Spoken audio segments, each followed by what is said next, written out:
আসসালামু আলাইকুম। তো আজকে আমার এক ভাই আমাকে এই ল্যাপটপটা কাজ করতে দিল, G3 মাদারবোর্ড।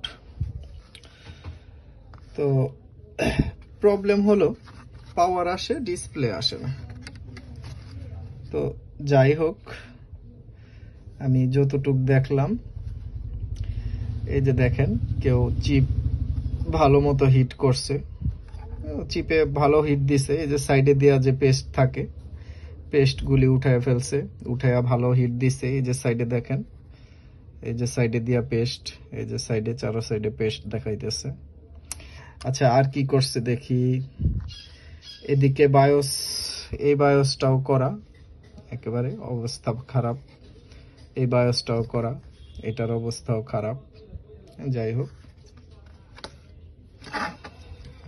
তো এদিক দিয়া কোর আইসিও চেঞ্জ করছে। কোর আইসি চেঞ্জ করছে, আর কিছু করছে কিনা এদিক দিয়েও কিছু একটা করছে, কিন্তু মনে হয় না মোসপেট উঠাইছে। কিন্তু পেস্ট, হালকা পেস্ট লাগে আছে, কিন্তু মনে হয় না এটা উঠাইছে। না, এটা উঠায় নাই, এটা ঠিক আছে।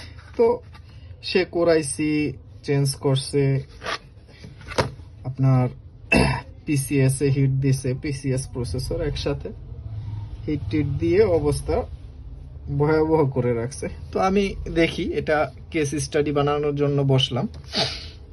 তো ইনশাল্লাহ দেখি, আমি স্টেপ বাই স্টেপ কাজ করব। এটা যদি আমার বোর্ড রেডি হয়, ইনশাল্লাহ আমাদের আইটি কেয়ার কম্পিউটার যে ইউটিউব চ্যানেল আছে এবং আইটি কেয়ার কম্পিউটার সিস্টেম যে ফেসবুক পেজ আছে, ওইটা ইনশাল্লাহ কেস স্টাডিটা পেয়ে যাবেন।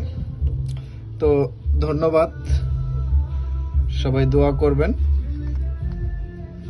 আসসালামু আলাইকুম।